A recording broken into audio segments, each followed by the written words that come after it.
राम राम हरे हरे, हरे कृष्ण कृष्ण कृष्ण हरे हरे, हरे राम राम राम हरे हरे, हरे कृष्ण कृष्ण कृष्ण हरे हरे, हरे राम राम राम हरे हरे, हरे कृष्ण कृष्ण कृष्ण हरे हरे, बोला पुंडलिक कवल विठ्ठल श्री ज्ञानदेव तुकाराम पंढरीनाथ भगवान की जय, माऊली ज्ञानेश्वर महाराज की जय, जगद्गुरु तुकाराम महाराज सच्चिदानंद श्रीपाद भगवान की जय, सच्चिदानंद रामदास भगवान की जय, धर्मवीर संभाजी महाराज की जय, छत्रपती शिवाजी महाराज की जय, अवधूत चिंतन श्री गुरुदेव दत्त गोपाल कृष्ण भगवान की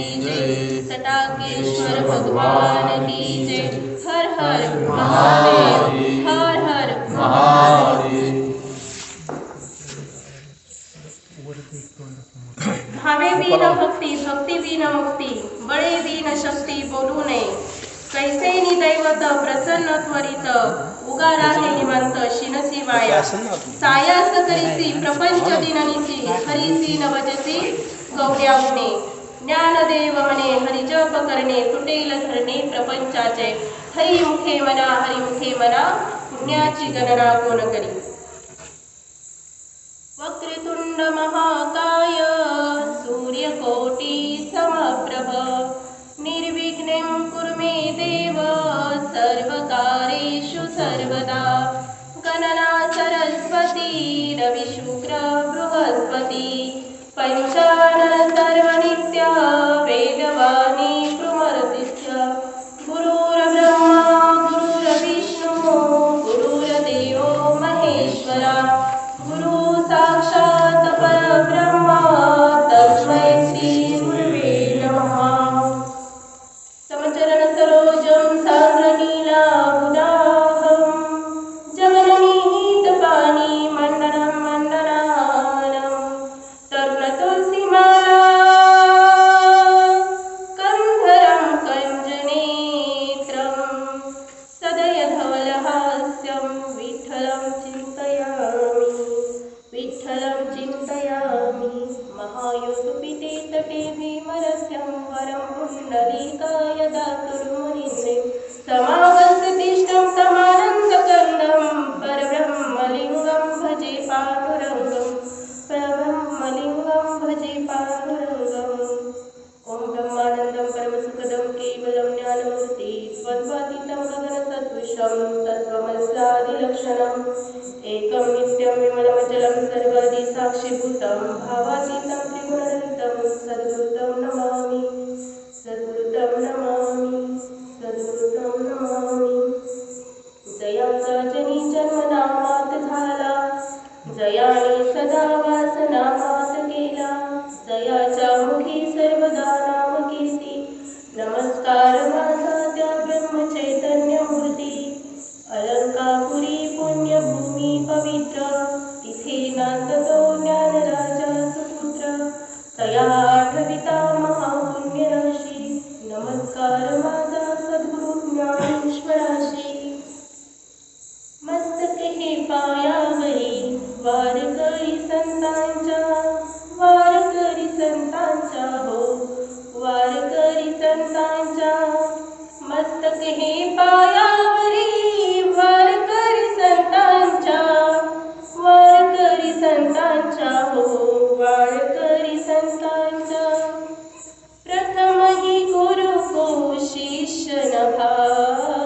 बळे विन शक्ती बोलू नये.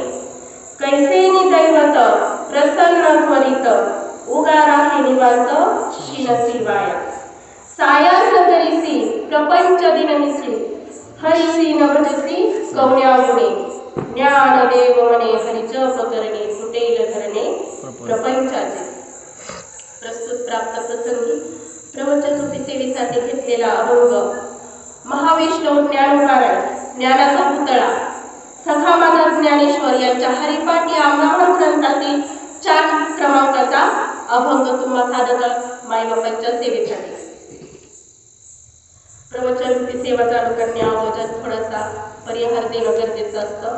तो असा की वांगरी गावातील माझे साधक असतील त्यांनी मागच्या वर्षीपासून 25 डिसेंबरला वैष्णव मेळावा झाला की त्यानंतर सातत्य राहावा सत्संगामध्ये म्हणून काही ना काही सत्संग महादेवाच्या मंदिरात दर सोमवारी चालू केलेला आहे. तसाच ह्या वर्षी आपण हरिपाठाचा सत्संग हरिपाठाचं निरूपण दर सोमवारी आपण चालू केले. हा 4थ्या क्रमांकाचा अभंग मागच्या सोमवारीच होऊन गेला असता, पण मागच्या सोमवारी 22 जानेवारी होती आणि 22 जानेवारी म्हणजे आपल्या भारतात सर्वात मोठा मांगल्याचा पावित्र्याचा आणि खूप मोठा सोहळा 22 जानेवारीला आपल्या संपूर्ण भारतामध्ये होता. आणि तो सोहळा म्हणजे काय तर माझ्या प्रभू श्रीरामचंद्रांचं अयोध्यामध्ये आगमन झालं. त्यांच्या मंदिरामध्ये त्यांच्या मूर्तीचं प्राण प्रतिष्ठा केली गेली. तर खरं पाहायचं झालं तर अयोध्येच्या राम मंदिरात रामाचं आगमन झालं. आता काम कशाचं राहिलंय, काम कोणतं राहिलंय तर ते तुम्हा सगळ्या जीवाचं राहिलंय. तर ते कोणतं काम, जसं मंदिरात त्याचं आगमन झालं तसं ह्या देहरूपी मंदिरात त्या रामाचं आगमन झालं पाहिजे. ज्या दिवशी या देहरूपी मंदिरात रामाचा जन्म होईल ना त्या दिवशी आपलं जीवन हे इतरांसाठी आदर्श ठरेल महाराज. त्यावेळेस आपण रस्त्याच्या बाजूने जरी चाललेलो असतो ना तरी ही शेजारचा व्यक्ती काय म्हणणार आहे, रामासारखा माणूस चाललाय. म्हणजे रामाची कथा रामाचं चरित्र हे महाराज आचरण्यासाठी आहे, परिवर्तनासाठी आहे. हे कथा कीर्तन प्रवचन सत्संग असेल किंवा नवे वांगरी गावातील माझ्या अंबिके मातेचं मंदिर असेल, महादेवाचं तटाकेश्वराचं मंदिर असेल, विठ्ठल रुक्माईचं मंदिर असेल, हे जर मंदिरच नसेल गावात तर गावाला गाव पण आहे का हो? नाही महाराज, गावाला गाव पण गाव म्हणून दिसेल का होते? नाही दिसणार.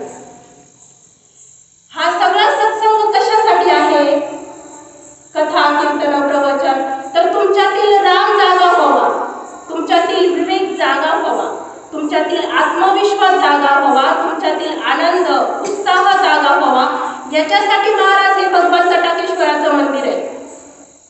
इथं येऊन गप्पा मारण्यासाठी नाही तर आपल्यातील विवेक बुद्धी जागृत राहण्यासाठी महाराज तटाकेश्वराचं मंदिर आहे, माझ्या माता अंबिकेचं मंदिर आहे. पहा, या वातावरणात हवा आहे ना, आहे, पण गाडीचा जर टायर पंक्चर झाला तर घेतली वातावरणातील हवा आणि भरली टायर मध्ये केली गाडी चालू, होईल का? नाही होणार. तर काय करावं लागेल त्यासाठी? वातावरणात तर भरपूर हवा दिसते आपल्याला, परंतु त्याचा उपयोग आहे का? नाही महाराज. त्यासाठी आपल्याला ती गाडी घेऊन पंक्चरच्या दुकानात जावं लागेल, त्या गाडीच्या टायरचा पंक्चर काढावं लागेल, त्याच्यामध्ये हवा भरावी लागेल आणि त्यानंतरच आपली गाडी चालू होणार आहे. त्याचप्रमाणे हा भगवंत चराचरात बसलेला आहे, परंतु त्याची जर प्राप्ती करायची असेल तर काय करावं लागेल? आपली गाडी पंक्चर काढावं लागेल. काय करावं लागेल? आपल्याला पंक्चरच्या दुकानात जावं लागेल की नाही? आणि हे पंक्चरचं दुकान म्हणजे काय तर हा सत्संग आहे, हे हरिपाठाचं निरूपण आहे. थापाट करण्यासाठी नाही किंवा चालीनं म्हणण्यासाठी नाही. या हरिपाठाचं निरूपणाचाच एक उद्देश आहे साधकांचा, की त्याच्यातून कोणाच्या मध्ये तरी परिवर्तन व्हावं. हा मेन उद्देश आहे इथे साधकांचा. मग त्याचा लाभ कोणी घ्यायचा कोणी नाही घ्यायचा ते नाही का, त्याच्या भाग्याचा विषय असतो. तर आजचा प्रवचनाचा अभंग माझ्या ज्ञानेश्वर महाराजांचाही खूप सुंदर अभंग. माऊलींनी काय सांगितलंय? भावी विन भक्ती, भक्ती विन मुक्ती, बळे विन शक्ती बोलू नये. माऊली त्यांच्या अभंगातून उपदेश करतात. काय उपदेश करतात? 85 वर्षाचं म्हातारं म्हणते मी आखाड्यात कुस्ती खेळायला जातो. अंगात नाही बळ आणि आखाड्यात कुस्ती खेळायला चालल्या, तर चालेल का उभारा? चालेल का? नाही चालणार. मग माझ्या माऊलींनी हे सांगितलंय त्यांच्या या पहिल्या ओवीतून, भावे विन भक्ती. अरे तुझ्या मनात भावच नाही, भक्तीच नाही, तर तुला मुक्ती कुठून भेटणार आहे? मुक्ती कुठून भेटणार आहे तुला? नाही भेटणार महाराज. त्याच्यासाठी भावच लागतो. आणि आज आपल्याला याच्यातून भावच पाहिजे. भाव म्हणजे काय? भक्ती म्हणजे काय? काय भाव होता महाराज माझ्या साधू संतांचा? माझ्या ज्ञानेश्वर माऊलीचा काय भाव होता महाराज? माझ्या मुक्ताईचा काय भाव होता? माझ्या संत तुकाराम महाराजांचा काय भाव होता? माझ्या नामदेवाचा काय भाव होता महाराज? ज्यावेळेस महाराज विठ्ठलपंत आणि रुक्मिणी माता आपल्या मुलांना संन्यासाची मुलं म्हणून हिणवत होते, इंद्रायणीच्या पाण्याला स्पर्श करून देत नव्हते, त्यांना न्याय मिळावा म्हणून हे दोघं इंद्रायणीमध्ये आपला देह समर्पित करण्याचा निर्णय घेतात. ज्या दिवशी त्यांना इंद्रायणीत देह समर्पित करायचा होता ना महाराज, त्या दिवशी ते आपल्या मुलांना पुरणपोळीचा माता रुक्मिणी स्वयंपाक करते, त्यांना खाऊ पिऊ घालते महाराज. आणि संध्याकाळची वेळ झाल्याच्या नंतर मुलांना माता रुक्मिणी झोपी लावतात. विठ्ठलपंत एक पत्र लिहून ठेवतात, कारण निवृत्तीनाथ मोठे असतात. आणि सगळेजण झोपल्याच्या नंतर विठ्ठलपंत म्हणतात, रुक्मिणी चल आता आपली जायची वेळ झाली. त्यावेळेस शेवटी आई असते हो, आईचा जीव लेकरांच्यातून निघतो का हो? नाही निघत. ते त्या आईलाच जाऊन विचार. आईचा जीव लेकरांच्यातून नाही निघत. ज्यावेळेस त्यांना इंद्रायणीकडे जायचं असतं त्यावेळेस महाराज पायातील जोडवी वाजतील आणि माझी मुक्ता उठेल म्हणून ती माता पायातील जोडवी काढून घेते. आणि जायच्या क्षणाला महाराज सारखी मागे वळून यायची आणि त्या मुक्ताईचे पापे घ्यायची. ज्ञानाच्या तोंडावरून हात फिरवायचे. शेवटी महाराज दोघेही जातात, इंद्रायणीच्या डोक्यात आपला देह समर्पित करतात. ज्यावेळेस सकाळ होती ना महाराज, त्यावेळेस हे चारही भावंड उठतात आणि त्या चारही भावंडात सगळ्यात लहान असते ती माझी मुक्ताबाई. पहा लेकरू, जे लेकरू लहान असतं ना सगळ्यात, ते पहिल्यांदा कुणाला शोधतो? उठल्या सकाळी आपल्या आईला शोधतो. आणि आई जर नाही दिसली तर कावडं बावडं होतं. त्याचप्रमाणे माझी 5 वर्षाची मुक्ताबाई झोपेतून जागी होती महाराज, आणि आई कुठं दिसत नाही. आईला इकडे तिकडे शोधू लागते. आई कुठे दिसत नाही, बाबा कुठे दिसत नाही. मुक्ताई कावरे बावरी होती. दादाला विचारू लागते, दादा, ज्ञानदादा, आई बाबा कुठे दिसत नाही, कुठे गेले आई बाबा? 2 तास होते, 3 तास होते. परत मुक्ताई रोज भावंडांना प्रश्न करते, दादा, आपले आई बाबा कसे यायचे आणि कुठे गेले असतील? किती वेळ झाला? मुक्ताईचे हे प्रश्न ऐकून निवृत्तीनाथांना गैवरून येतं. निवृत्तीनाथ तिला पोटाशी धरतात आणि म्हणतात मग ते आपले आई बाबा आता कधीच परत येणार नाही, ते आपल्याला कायमचे सोडून दूर निघून गेले. आणि ढसा निवृत्तीनाथ रडू लागतात. ज्या वेळेस आई ज्या लहान मुलाचे आई वडील जातात ना, त्यावेळेस त्या लहान मुलाची काय अवस्था असते ना, ते ज्या मुलाला आई वडील नाहीत ना, तिथे जाऊन पहा. 2-3 दिवस लोटतात महाराज. या चारही भावंडांच्या पोटामध्ये भाकरीचा अन्नाचा एकही कण नसतो. छोटीशी मुक्ता भुकेने व्याकुळ होते महाराज.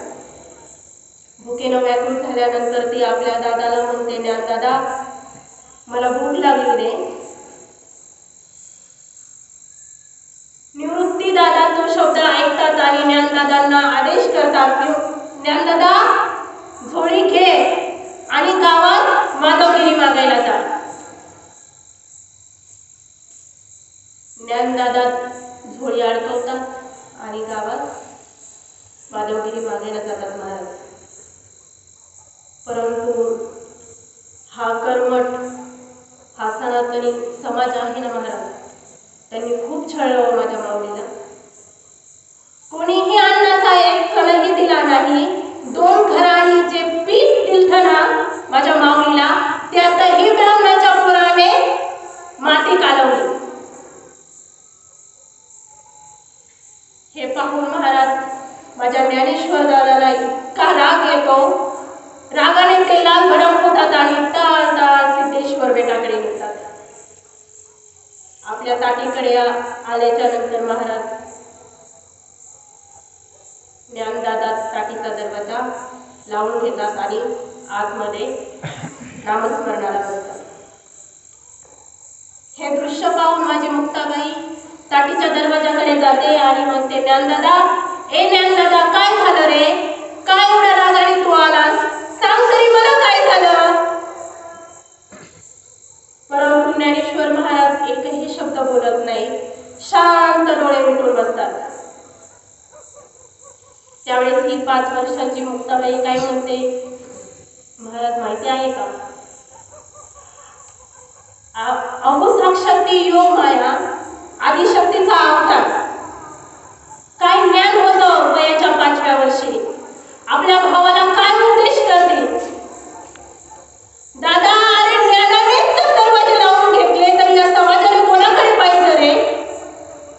या समाजाला ज्ञान कोण देणार जर ज्ञानच दरवाजा लावून बसलं तर?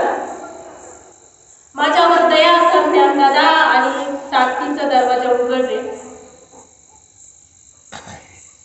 काय ज्ञान होतो 5 वर्षाच्या मुक्ताईचं, आणि काय प्रेम होतो भावावरती. आपल्या भावाचं बहिणीचं असं प्रेम आहे का? नाही महाराज. भावाचं बहिणीचं प्रेम असावं जसं ज्ञानाचं आणि मुक्ताईचं. माझी मुक्ताई म्हणते, दादा, अरे तू योगी आहे. तू काय आहे? योगी. आणि योगी कसा असतो?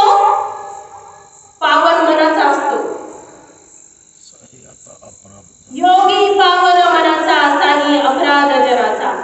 योगी कसा असतो? पावन मनाचा असतो. आणि या साऱ्या समाजाचं, या कर्मठ समाजाचा जो तिरस्कार आहे, जो अपराध आहे, आणि जे त्यांचे बोल आहेत ना, ते सहन करणारा असतो योगी. काय माझ्या मुक्ताईचं ज्ञान होतं महाराज, आणि काय त्यांचा भाव होता. जसा त्या भाव बहिणींचा भाव होता तसा भाव पाहिजे महाराज. कसा भाव पाहिजे? जसा मुक्ताईचा आणि ज्ञानाचा भाव होता. पहा, हा झाला भावा आणि बहिणींमधला भाव. पण याच्याही पुढे महाराज सांगते, माझे ज्ञानेश्वर महाराज, त्यांचा भाव बघा. या कर्मठ सनातनी लोकांनी माझ्या ज्ञानदादाला महाराज, माझ्या या चारही भावांना, निवृत्ती, सोपान, ज्ञानदेव, मुक्ताबाई यांना कधीही इंद्रायणीच्या लोहातील पाण्यात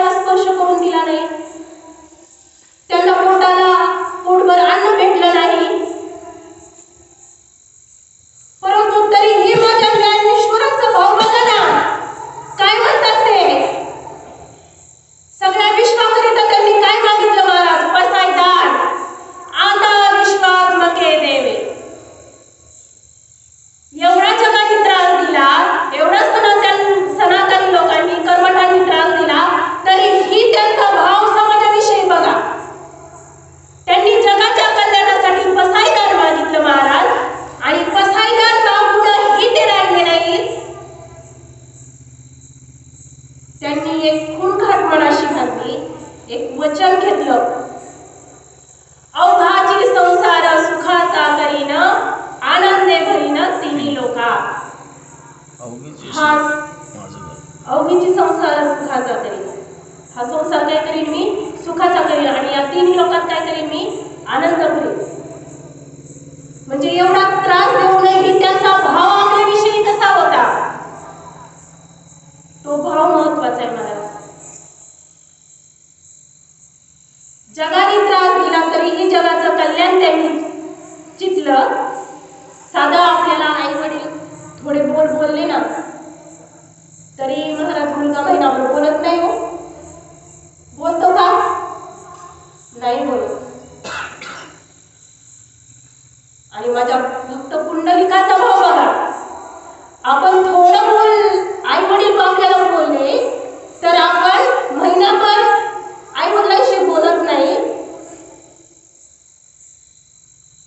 पण माझ्या भक्त पुंडलिकाची भक्ती माहिती आहे का, भक्ती माहिती असेल पण भाव माहिती आहे का, भाव, त्यांचा भाव कसा होता.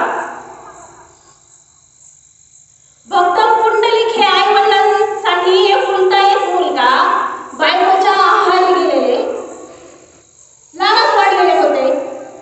आणि जो बायकोचा ऐकतो त्याला काय म्हणतात बरं, काय म्हणतात तो, बायकोचा बैल, काय म्हणतात, बायकोचा बैल.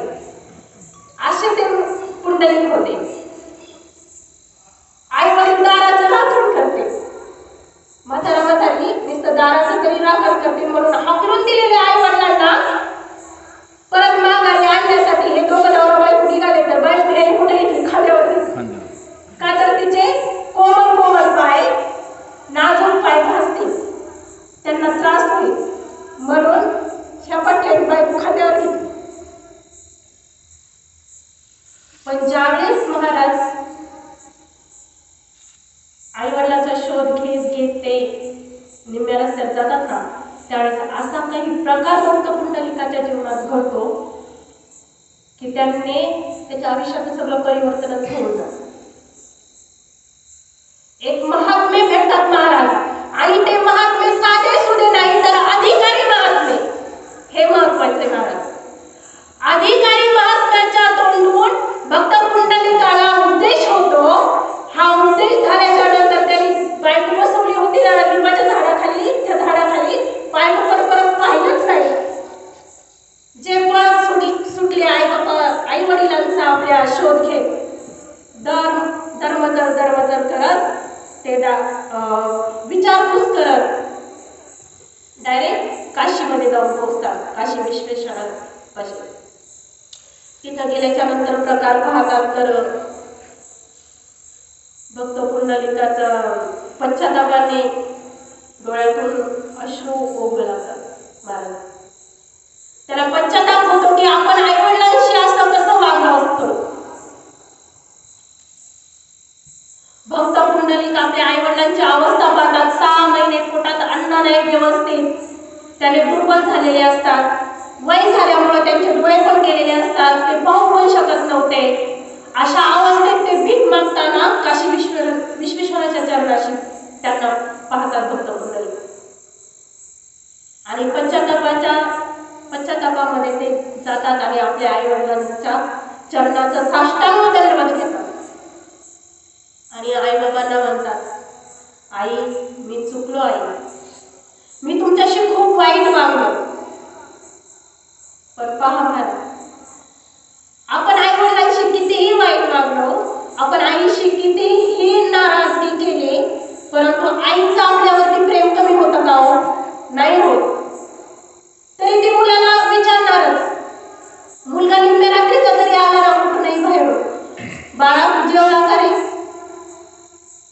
किंवा आपल्या बाळाची वाट पाहत ओट्यावरती बसणार. असं आईचं प्रेम असतं बरं. भक्त पुंडलिकाचे डोळ्यातले अश्रू किंवा त्याचा रडण्याचा तो आवाज पाहून ती माता त्याला म्हणते, बाळा का रडतोस एवढा, तुला काही दुःख आहे का, तुला काही त्रास आहे का. असं आईचं प्रेम असतं बाळा. पुंडलिकाला त्याचा पश्चाताप होतो. नंतर दोन्ही खांद्यावर त्याने आई वडिलांना घेतलं आणि डायरेक्ट पंढरपूर गाठलं. त्यावेळेस ते पंढरपूर नव्हतं, दंडकारण्य होतं. आणि तिथं त्याच्या आई वडिलांना घेऊन जातात आणि आई वडिलांची इतकी सेवा करतात महाराज की साक्षात भगवंत त्याच्या सेवेची चर्चा ऐकून भक्त पुंडलिकाची भक्ती पाहण्यासाठी येतात महाराज. आणि साक्षात भगवान परमात्मा वैकुंठातून येतो आणि भक्त पुंडलिकाला म्हणतात, मी वैकुंठातून तुला भेटण्यासाठी आलोय.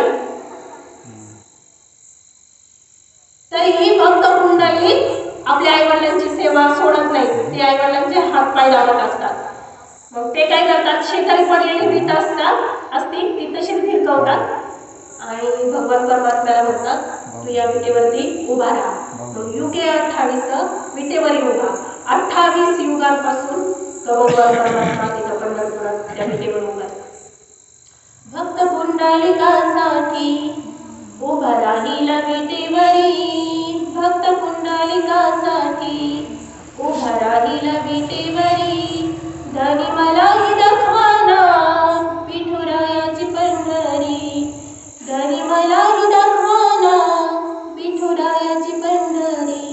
म्हणजे त्या भक्त पुंडलिकासाठी महाराज 28 युगांपासून तो भगवान परमात्मा त्या विटेवरती उभा आहे. काय भक्ती होती महाराज माझ्या पुंडलिकाची आई वडिलांवरती. काय निष्ठा होती, काय भाव होता. आपला आहे का असा भाव? महत्वाचं काय आहे, भाव आई वडिलांवरचा असा भाव असायला हवा.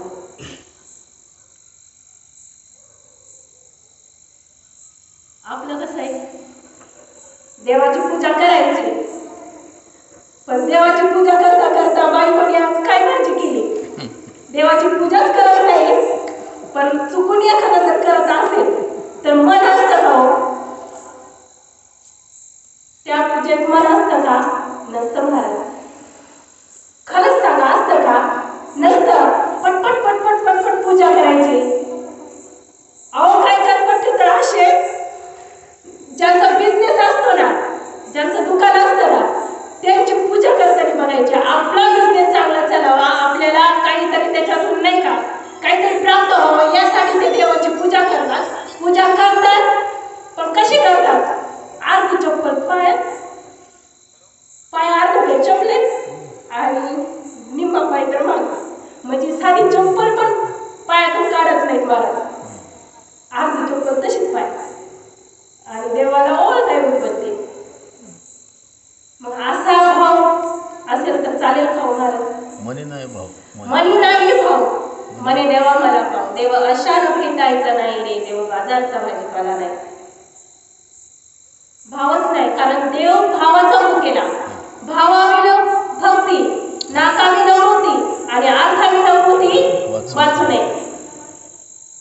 महाराज भाव महत्वाचा आहे. पहा, त्यासाठी मी एक सुंदर असं उदाहरण सांगते तुम्हाला. म्हणजे समजा आपण नेमकं कशात बसतो, आपला भाव नक्की काय आहे. ज्यावेळेस एखाद्या मुलीचं लग्न होतं आणि ती मुलगी आपण खेड्यात न देता सिटीच्या शहराच्या ठिकाणी देतो आणि ज्यावेळेस त्या मुलीला पुत्रप्राप्ती होते, पुत्रप्राप्ती झाल्यानंतर सिटीत तशा आजी असतात का सांभाळायला?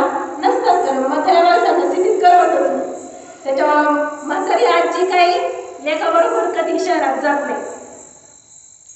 मग आणि त्या मुलीचं इंजिनिअरिंग वगैरे झालेलं असतं. त्या मुलीला काय वाटतं की आपल्याला जो मुलगा झाला आहे त्या मुलाच्या शिक्षणासाठी काहीतरी थोडा पैसा आपण एकत्र करायला हवा की नाही, त्यालाही चांगला खायला प्यायला असावं की नाही, त्यालाही चांगला कपडा लत्ता असावा की नाही. पतीच्या पगारातून तर काही एवढं सगळं भागत नाही सिटीत राहायचं म्हटल्यानंतर, कारण सिटीतला खर्च हा मोठा असतो. मग आपणही काहीतरी हातभार लावा म्हणून ती जॉब करत असते.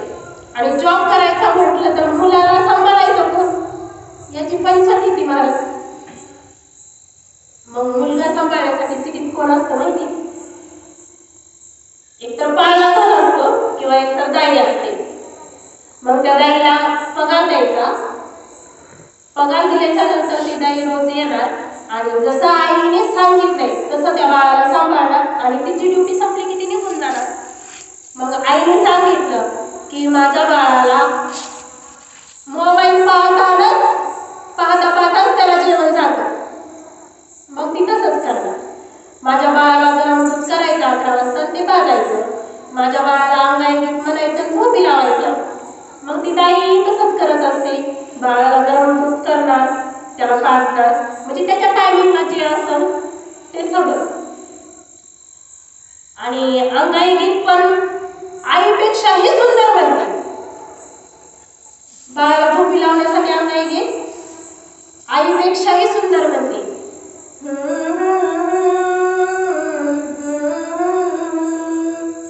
साधी भोळी आई अंगाई गाई, साधी भोळी आई अंगाई गाई, बाळा उगी राही जो जो रे बाळा जो जो रे, जो जो रे बाळा जो जो रे, जो जो रे बाळा जो जो रे. आईपेक्षाही सुंदर असं अंगाई गीत गाते महाराज. पण बाळ काय करतो? बाळ बरोबर 7 वाजले ना रांगत जातं आणि दाराच्या त्या उंबरठ्यावर जाऊन आपल्या आईची वाट बघत असतं. म्हणजे पहा ह्या दाईने एवढं सगळं काही केलं तरी त्याला कुणाची आठवण येते हो? खऱ्या मायेची, खऱ्या उभीची. एवढं पातळ 2-3 वर्षाचं लेकरू, त्यालाही कळतं की ती सांभाळणारी जी आहे ना ती फक्त कृती करते, पण खरी आई आपली नाही आहे. खरी माया देणारी नाहीये. ती काय करते? फक्त कृती करते, फक्त कृती करते. मग आपलं कसं आहे ओळखून घ्या. आपण ही भगवंताला तसंच करतो, मनातून हृदयातून आणि भावाने त्या भगवंताची भक्ती करतो का? नाही, फक्त आपण कृती करतोय. जग पाया पडतंय देवाच्या गुणावर आपण पडतो, किंवा आपल्याला प्रपंचातली सुख पाहिजे म्हणून आपण ते करतो. परंतु प्रत्यक्षात भगवान परमात्मा भेटावा म्हणून आपण भक्ती करतो का? नाही. मग आपली काय चालली आहे? कृतीच चालली आहे. भावाने युक्त भक्ती अशी नाही. मग ती कृती न करता भावाने युक्त अशी भक्ती करायला पाहिजे. पहा महाराज, आपण अनन्य भावाने भगवंताला शरण जातोच का? नाही तर आपला भाव देवाविषयी आहे का तसा? नाही महाराज. देवासाठी आपला कधी कंठ दाटून आला आहे का? देवासाठी कधी डोळ्यातून 2 अश्रू गळाले का? सांगा बरं, कोणाचा देव मला भेटावा म्हणून कंठ दाटून आलाय का? का डोळ्यातून अश्रू गळाले का? हा भाव उत्पन्न झालाय का महाराज? नाही ना झाला. मग आपलं काय चालू आहे? कृती. आपण कोणा सारखेच खरी मनातून भक्तीच नाही, खरा प्रेमाचा पाजरच नाही, तर कसा भगवंत भेटणार हो? आणि हा भाव आणि ही भक्ती समजायची असेल तर काय करावं लागेल महाराज? संतांना शरण जावं लागेल. संत चरण लगता सहज वासनेची बीज जवळून जाळे, मग राम नामी उपजे आवडे. पहा महाराज, संतांचं चरण, त्यांचं रज आहे ना, त्याचा स्पर्श जरी झाला, त्याचं थोडं जरी सत्संग घडला तरी काय होतं? वासनेचं बीज आहे ना, जे काम क्रोध लोभ मद मत्सर अहंकार आहेत ना, ते समूळ नष्ट होतात. काय सांगितलंय? माझ्या तुकोबरायांनी जळून जातात. आणि त्याच्यानंतरच महत्वाचे महाराज, मग राम नामी उपजे.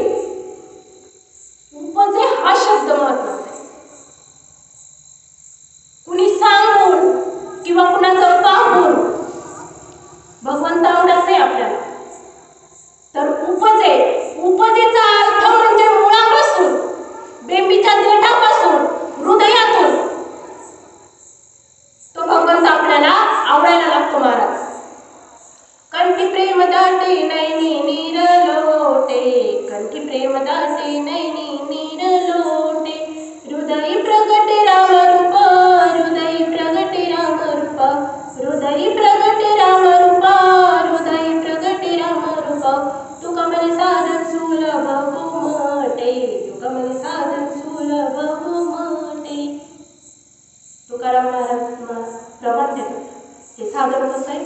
सुलभ आहे, गोड आहे. तर त्यासाठी संतांची भेट झाली पाहिजे. आणि जर कोणी म्हणत असेल, नुसती कृती करत असेल आणि म्हणत असेल की मला हरीचं दर्शन घडलंय, तर त्याच्यासाठीही महाराज माझे संत प्रमाण देतात. पुलक धर्म रोमांच जवळ नाही उठले, सजळ नाही झाले नयन जवळ, हरी भक्तीचे सुख कळले जे म्हणते, लटिकी बोली जे ते उभे होते. काय सांगतात माझे संत? की जर कोण म्हणत असेल की मला हरिभक्ती कळली, तर ती काय खोटी महाराज. ते या तिन्ही लोकांमध्ये खोटं बोलतात. जोपर्यंत आपल्या अंगावर अष्टसात्विक भाव उमटत नाही, डोळ्यातून अश्रू गळत नाही, कंठ दाटून येत नाहीत, अंगावर रोमांच उमटत नाही, हे अनन्य भक्ती जोपर्यंत आपल्याला अनुभवता येत नाही, तोपर्यंत जर कोणी म्हणत असेल कंबर आवरून आणि कीर्तन करून प्रवचन करून की मला भगवंत भेटलाय, तर ते काय आहे महाराज? साप खोटे. काय? साप खोटे. ती फक्त काय चालली? त्या दाईसारखी फुटीत चालली, पण खरा भाव नाही महाराज. खरा भाव पाहिजे महाराज. ज्ञानेश्वर महाराज त्यांच्या पुढच्या गोळीमध्ये सांगतात, कैसे दैवत प्रसन्न त्वरित उगा राही निवांत शिनसी वाय. हे कलियुग आहे महाराज. या कलियुगात प्रत्येकाला काय वाटतं? देवाने मला लगेच प्रसन्न व्हावं आणि मी निवांत बसावं. आज तटाकेश्वराला अभिषेक घातला ना, 6 महिन्यात घरात पाळणा आला. आज मी माता अंबिकेच्या सवासणी घातल्या ना, उद्या लगेच माझा शरीर रोग आहे ना, तो नाही हवा. म्हणजे मी या देवी देवतांची पूजा केली ना की मला लगेच त्याचं फळ प्राप्त व्हावं, मला लगेच संपत्ती प्राप्त व्हावी, माझ्या घरी बंगला असावा, माझ्या घरी गाडी असावी, देवाने लगेच प्रसन्न व्हावं. पण देव भावाचा मुक्ती नसतो महाराज. तो लगेच प्रसन्न व्हायला काय बाजारचा भाजीपाला नाही, त्याच्यासाठी साधना लागते महाराज. पहा, गावाचा जर सरपंच निवडून आला, त्याचं गावावर जर प्रेम नसेल, गावावर जर त्याची भावना नसेल, त्याची गावासाठी काहीतरी करण्याची साधना नसेल महाराज, 5 वर्षांची साधना असते महाराज, सरपंच जरी झालं तरी ती साधना नसेल तर स्टेटसला सरपंचाचे व्हिडिओ ठेवणार आहे का कोणी? नाही ठेवणार महाराज. आणि पुढच्या वर्षी त्या निवडून देणार आहेत का? नाही देणार महाराज. त्याच्यासाठी गावावरती त्याचं प्रेम लागतं, भाव लागतो आणि सगळ्यात महत्वाचं म्हणजे साधना लागते महाराज. खटपट करावी लागते त्याला की गावात ह्या सरकारी योजना आणल्यानंतर माझ्या गावातल्या गरीबातील गरीब व्यक्ती ही सदन झाला पाहिजे, तो वरती आला पाहिजे, तो गरीब नाही राहिला पाहिजे. आणि या सरकारी योजनांचा सगळा लाभ माझ्या गावकऱ्यांना भेटला पाहिजे. माझं गाव हे ग्राम विकासाकडे गेलं पाहिजे, माझ्या गावाचा सर्वांगीण विकास झाला पाहिजे. यासाठी त्याची 5 वर्षाची साधना असते महाराज. आणि ही साधनेसाठी पण भाव लागतो, गावावरती प्रेम लागतं. आणि जर प्रेमच नसेल तर संपूर्ण निष्फळ. पुढच्या वर्षी हा काय सरपंच होणार म्हणजे साधना महाराज महत्वाची. काय साधना होती महाराज माझ्या शबरीची, माता शबरीची. संपूर्ण आयुष्य माझ्या भगवंताची वाट पाहिली महाराज आणि आयुष्याच्या शेवटच्या क्षणाला भगवंताची प्राप्ती करून घेतली आणि भगवंतामध्ये विलीन झाली. अशी साधना पाहिजे महाराज. साधना केली शंकराने केव्हा सुकेतना आपला, साधना केली तुकयाने 2 मास डोंगरी राहिले, साधना केली रामरायाने 4 मास पंचवटी राहिले. म्हणजे साधना कोणालाही चुकलेली नाही महाराज. साधना भगवंताला सुद्धा करावी लागली. असा देव किंवा संसारातील सुखही महाराज साधनेशिवाय प्राप्त होत नाही, आयतं काहीही भेटत नाही. हे महाराज त्या काळी माझ्या ज्ञानोबारायांनी सांगितले, जे कलियुगात घडतंय ते तेव्हा लिहिले महाराज. त्याच्यानंतर महाराज माझे ज्ञानोबाई सुंदर असं सांगतात, सायास करीसी प्रपंच दिनेसी हरिसी न भजसी कवड्या मुळे. काय करतो तो आपण? प्रपंच कसा करतो? सायास करीसी प्रपंच दिनेसी, प्रपंच करता सायास हरिसी न भजसी कवड्या मुळे. प्रपंच कसा करतो आपण? दिवस आणि रात्र, दिन आणि निशी. दिन म्हणजे दिवस आणि निशी म्हणजे रात्र. आपण कंपनीत कामाला जातो, 15,000 रुपये पगार असतो महाराज. 15,000 रुपये पगारामध्ये भागत नाही, प्रपंचात चालत नाही, इथवर पोटाची खळगी भागत नाही. म्हणून त्या जीवाला काय करावं लागतं महाराज? रात्रीची नाईट ड्युटी करावी लागते, तेव्हा हे इथवर पोटाची खळगी भागेल. दिवस रात्र 24 तास तो प्रपंचासाठी पळत असतो महाराज.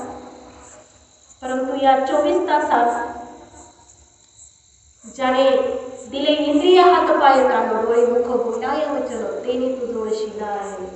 ज्याने हे आपल्याला हात पाय कान डोळे मुख हे सगळे अवयव दिलेत महाराज, त्याचं कधी नामस्मरण केलं का हो? त्याची कधी आठवण काढली का हो? 24 तासातला अर्धा तास म्हणा, 1 तास म्हणा भगवंतासाठी आपण दिला आहे का हो? नाही महाराज. दिवस रात्र आपण संसारासाठी पळतो आणि संसाराचे सुख शोधतो महाराज. सर्व सुखाची आशा जन्म गेला वाया, क्षण एक मुक्ती यज्ञ नाही केला, हिंदता फिरता काही दिशा माया. हे सगळी सुख शोधण्यासाठी आपण काय करतो? दिवस रात्र. परंतु महाराज सुख हा शब्द आहे ना, तो म्हणायला कसा आहे? सोपा आहे. म्हणायला कसा आहे? सोपा. परंतु हा सुख हा शब्द आयुष्याच्या प्रत्येक वळणावर आपल्याला दाबायला, आणि दुःख हा शब्द म्हणायला कसा? अवघड आहे, कठीण आहे. परंतु महाराज हा दुःख हा शब्द आहे ना, तो आयुष्याच्या प्रत्येक वळणावर आपल्याला काहीतरी नवीन शिकवण देत असतो. मग आपल्याला सुख पाहिजे का दुःख पाहिजे? काय पाहिजे आपल्याला? ज्याला भगवंताची प्राप्ती नको आहे ना, त्यांनी सुख मागावं. आणि ज्याला खरंच मनापासून भावाने युक्त असा भगवंत परमात्माची प्राप्ती जर करायची असेल ना, त्याला खरंच दुःख मागावं. कारण महाराज सुखात आपल्याला आईवडिलांची आठवण येते, सुखात आपल्याला नातेवाईकांची आठवण येते.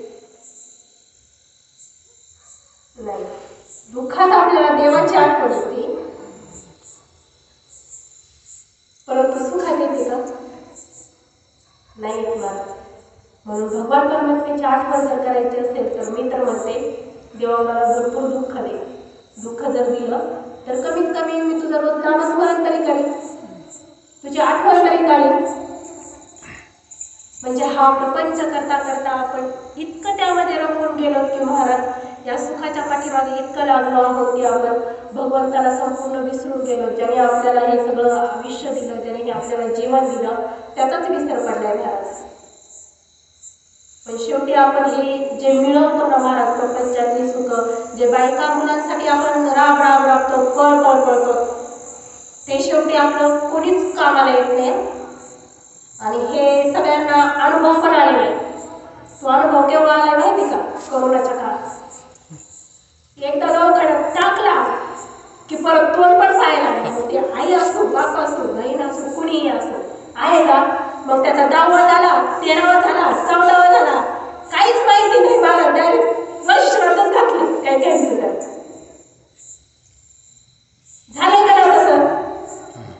अंती जाशील एकलाच प्राण माझे माझे मम्मी, अंती जाशील एकलाच प्राण माझे माझे मम्मी.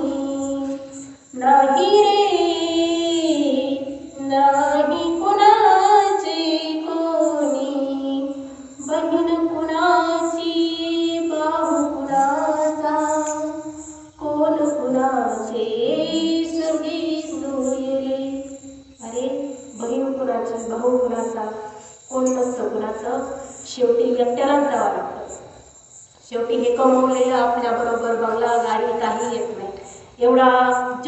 प्रसिद्ध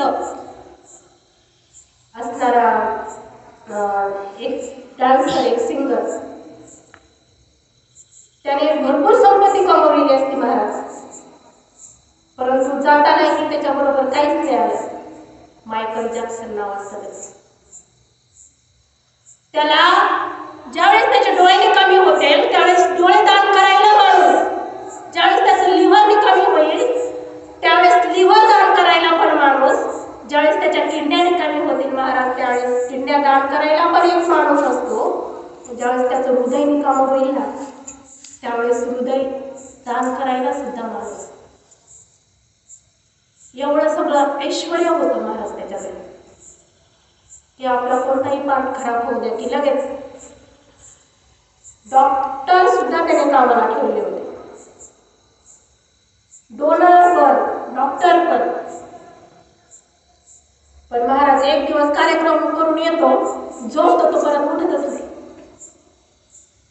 मग जाताना काय घेऊन गेला पावतो नाही महाराज, आणि गेलं त्यावेळेस त्याचं सगळं होतं, परंतु त्याच्यातलं काय गेलं महाराज?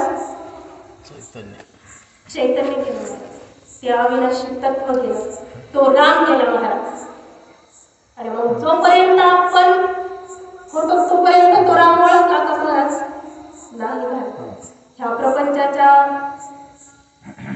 सुखामध्ये आपण भगवंताला विसरून गेलो.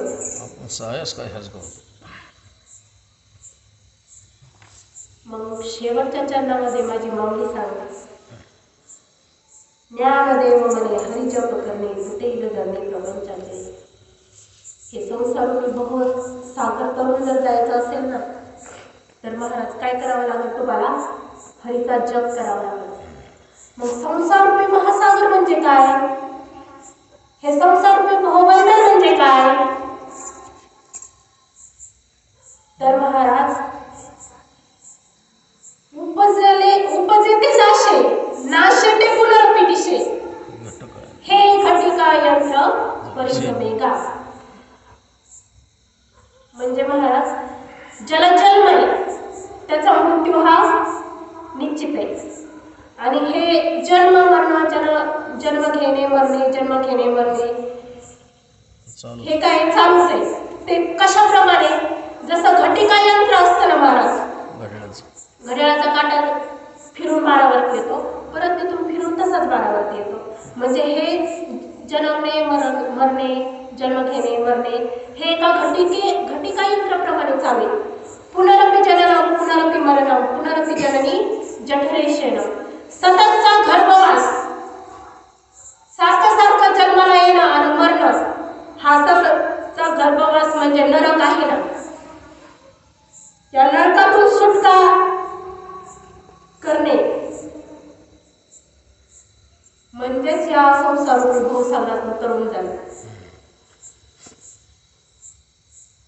या नरकातून सुटून मुक्ती प्राप्त करणे म्हणजे स्वर्ग. हे जन्म मरणच नाहीस करणे. परंतु महाराज हे केव्हा शक्य होईल? हा जो मनुष्य देह भेटलेला आहे ना अमूल्य असा, या मनुष्य देहाला आल्याच्या नंतरच हे शक्य होईल. कारण इतर योनीच्या ठाई हा विचारच नाही. हे भक्ती नावाची भाव नावाची गोष्ट आहे ना, ही फक्त मनुष्य जन्मालाच मनुष्य प्राण्यांमध्येच देवाने जास्त दिलेली आहे. याच देही याची डोळा भूकमुक्तीचा सोहळा याच देहामध्ये आपल्याला साध्य करायचंय, याच जन्मामध्ये ते साध्य करायचंय. त्याच्यामुळेच माझे साधू संत महाराज म्हणतात, मनुष्य जन्म अनमोल रे ना मिट्टी में तो खोल रे. मनुष्य जन्म अनमोल रे ना मिट्टी में तो खोल रे. अब तो मिला है फिर न मिलेगा कभी नहीं कभी नहीं कभी नहीं रे. अब तो मिला है फिर न मिलेगा कभी नहीं कभी नहीं कभी नहीं रे. म्हणजे हा मानव देह आहे ना तो आपल्याला खूप भाग्याने खूप पुण्याने मिळालेला महाराज. जसं आंधळ्याच्या हातात कावळा यावा ना महाराज तसं. कारण महाराज एक योनी कोटी कोटी फेरा मग लागे महाराज मानवाचा. एका योनीमध्ये कोटी कोटी वेळा फेरा घ्यावा लागतो, त्यावेळेस कुठंतरी हा पवित्र पावन असा नरदेह आपल्याला प्राप्त होतो महाराज. मग हा आपला नरदेह म्हणजे आंब्यावरचं झाड, आंब्याच्या झाडावर पिकलेला पाडासारखा आहे महाराज. जर तो पाड आपण नुसता पाहत बसलो आणि खाल्लाच नाही तर काय उपयोग आहे का? एक दिवस तो पाड पडणार आहे जमिनीत आणि नसून जाणार आहे. मग तसाच आपला हा नरदेह आहे महाराज. त्याचा जर उपयोग नाही केला आपण तर तोही एक दिवस असा त्या पाडाप्रमाणे नासून कुजून जाणार आहे. परंतु हा भगवंताने आपल्याला देवी दिला देह भजना गोमटा, तो ह्या झाला फाटा मालिकेचा. देवाने हा देह आपल्याला भजन करण्यासाठी दिलेला आहे, भोजनासाठी नाही, भजनासाठी दिलेला आहे. आणि त्या भगवंताचं भजन या देहामध्ये आहे ना, आपण तोपर्यंतच करून घेतले पाहिजे महाराज. आणि त्या भगवंताची प्राप्ती करून घेतली पाहिजे. म्हणूनच ज्ञानेश्वर महाराज म्हणतात, देव म्हणे हरिजप करणे तुटे न धरणे प्रपंचाचे. तुम्ही हरिजप करा तरच आपण हे जन्म मरण रूपी भवसागर आहे ना, तो तरुण जाऊ महाराज. या भवबंधातून निष्ठून जाऊ. या पूर्ण अभंगाचं सार म्हणजे तुम्ही हा संसारूपी भवसागर जर करायचा असेल तर महाराज ज्ञानदेव माऊली उपदेश करतात की तुम्ही भावांनी अशी भक्ती करा. भावांनी युक्त अशी जर भक्ती केली तर तुम्ही हा संसारूपी भवसागर तर तरुण जाताच जातात, परंतु तुम्हाला या मुक्ती पण प्राप्त होईल. ज्या 4 मुक्ती आहेत त्याही प्राप्त होतील महाराज. हा अभंगाचा संपूर्ण सार आहे महाराज. सुंदर असं महाराज या अभंगाचं चिंतन आहे. या अभंगातून माऊली भावाचं महत्व समजून सांगतात. झालेली सेवा माझे सद्गुरू सच्चिदानंद पांडुरंग दादा, सद्गुरू सच्चिदानंद श्रीपाद बाबा, सद्गुरू सच्चिदानंद रामदास बाबा आणि तुम्हा साधक मायबापांच्या चरणी अर्पण करते आणि सेवेला पूर्ण विराम देते.